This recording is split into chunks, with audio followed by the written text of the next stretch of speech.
Hello everybody and welcome back to another Blender tutorial. I have summoned you here today. I let out the phone and everybody's like, oh shit, he's calling, time to pick up. Everybody's here today for a reason. What is that reason? I'm glad you asked. That reason is I found a tweet, a little Twitter tweet, and somebody made this piece of art. Now, am I gonna rip it off? Yes. But am I also going to do it better and procedurally and teach you how to do it? Also, yes. So full credit to Ronnie Kaufman who came up with this. It's a mix of like monochrome, black and white, and color. Lots of elements going on here. But you're going to notice that each pie slice of this has a different density of bands. We are going to make this in Blender procedurally. And check this out. I mean, the colors aren't great, and that can be fixed. But look at that. Not only is it procedural, but it can be animated, a bunch of different wheels going at different speeds. It's all shader nodes, baby. So let me show you how it's done. Okay, and before we begin, I want everybody to take a deep breath in. I feel like you guys are putting out a lot of energy right now, and we all need to calm down. Okay.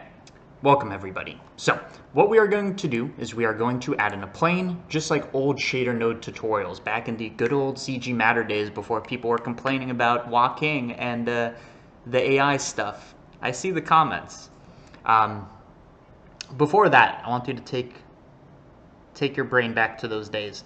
We would do shading tutorials where we had a grid, we'd go to the shading workspace, and in that shading workspace we would make a material.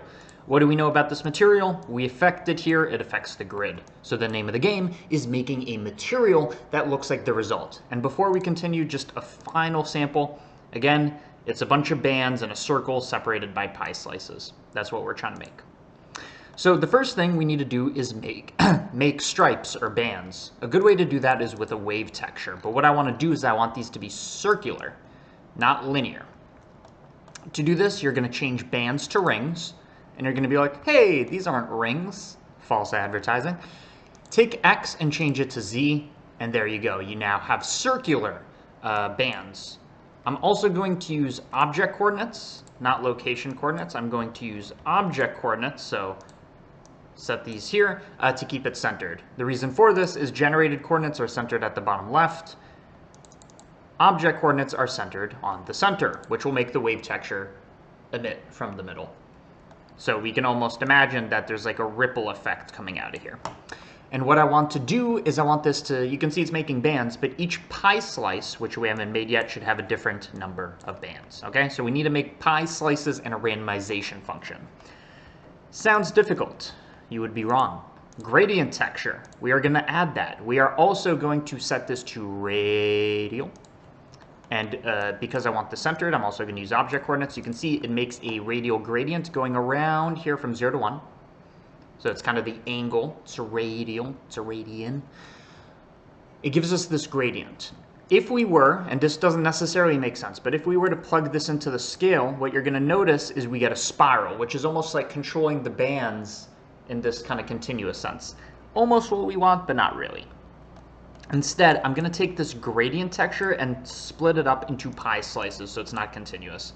Bunch of ways to do it. You can multiply ceiling function. I'm just going to snap to the nearest 0.1, which will give me 10 pie slices because we have the ones close to 0, to 0.1, to 0.2, all the way up to 0.9.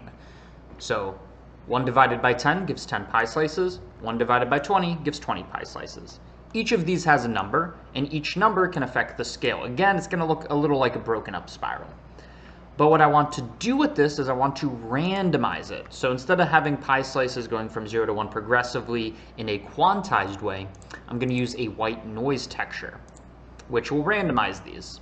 And instead of being like random numbers between 0 and 1, hopefully you're following. If you're not, I wouldn't do that to you. We want them to not be 0 to 1, so we get a map range. Instead of 0 to 1, we say let's go 0 to 4.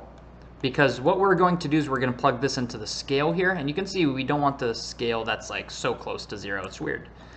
Between 0 and 4. Let's see what this looks like. There we go. Now we have a wave texture that is broken up by pie slice into different densities. And maybe it shouldn't be lower than 0.2. Just so that even the crazy ones have at least a couple bands. Notice, by the way, and maybe we make this a division function right here so we can control it. Notice if I was to increase the denominator to 20, we're going to get more pie slices. And you can see that we're getting more and more detail here. So that's kind of half the mission. And what we can do here is, if you wanted to tighten up these things, you could go like this, and now you have more refined lines, right?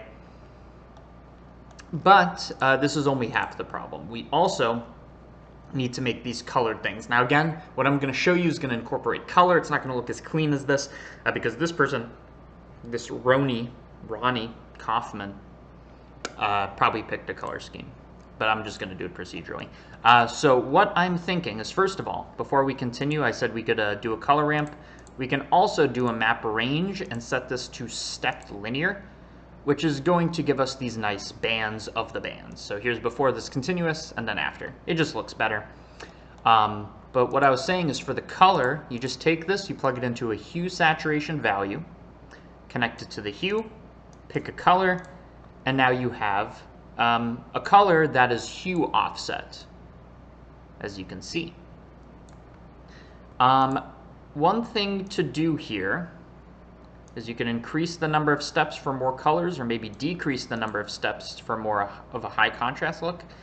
I'm going to set this from 0 to 0.5 instead of 0 to 1, so we don't have so much range in the hue, and I'm going to pick a color scheme in a sense that I like. Something like that, maybe up to 0.75, so we get a bit more color. Okay, so this is how I'm picking a color scheme. What I want to do is I want to say some pie slices. If you were to put me at gunpoint and you're like, default cube, whatever channel I'm uploading this on, say some pie slices or bang, you're going out, I'd be like, I guess I'm going out, because there's no way I can say that. You know, when I go on these tangents, I lose what I'm talking about.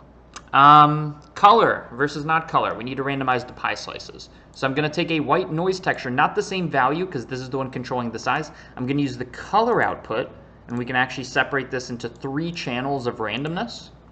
I'm going to take the Z channel, and basically what I'm trying to say here is we have black and white, we have color, and I want to mix them together, right? So I'm mixing these 2 results together, so they're kind of both incorporated. But I'm going to randomize it based on the pie slice. So there's going to be different mixing factors for different one of these. And this actually looks better than my original results. I might just keep it. But just so you know, originally I had this as a greater than function. So some of these will qualify and some of them won't. So which random numbers are bigger than a certain thing? That being said, it looks way cooler this way. And if we randomize our white noise, randomize the randomness, we get different outputs. Okay? So what I'm thinking is, let's do a bit of an animation here. I'm going to do frame over 30, question mark. So it's going to give us a randomized seed. I'm going to use a snap or a ceiling function to make it go a little, well, that's a bit much. Snap to the nearest 0.3. So it's going to update roughly 3 times a frame, or if I did it, 0.1 divided by 3. 3 times a frame. And I also want to use this to randomize the number of divisions. That would be cool. So what if we use another white noise texture, plug this into the thing. Does this make sense? I think it does. We plug this into the thing, we make it a 1-dimensional noise, so it's going to generate random 0 to 1 values. At least it should. Yeah. It does that. We map range it, so the denominator is 20. I'm going off the rails here. This is all improv at this point. We go from like 6 to 25. The whole thing's improv. We go from 6 to 25. We connect this here. We view the result. And now not only have we randomized the number of pie slices, but the thing. And that looks much cooler. I think one thing we can do to kind of make this look better is, instead of a grid, we incorporate it, or we make it only visible inside a circle. By the way, I should save. I'm going to call it available on Patreon. Link in the description for where you can get the project file so you don't have to make it yourself. But full credit to Ronnie. This is just my version of it. If we take a gradient texture, connect our object coordinates, set it to spherical, we get this gradient. And as you probably guessed, I'm going to use this gradient to mix a transparency. So I'm saying some of it be transparent, transparent, and where it's white, the bottom socket, have the color. So this is going to be our factor. Let's view it. It kind of does it, except it makes it black. This is because it's an Eevee render. Go to the material, go to the blend mode, make it alpha blend. There you go. Let's make it a bit higher contrast, this gradient, so that the fall off's a bit lighter. Something like that. And this looks way better than my original result.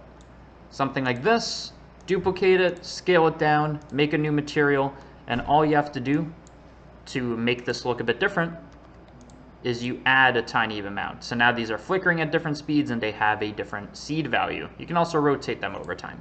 So there you go. Hopefully you learned something in this tutorial. I want to say again, this is available on Patreon. Thank you for watching, and I will see you on the next one. Bye.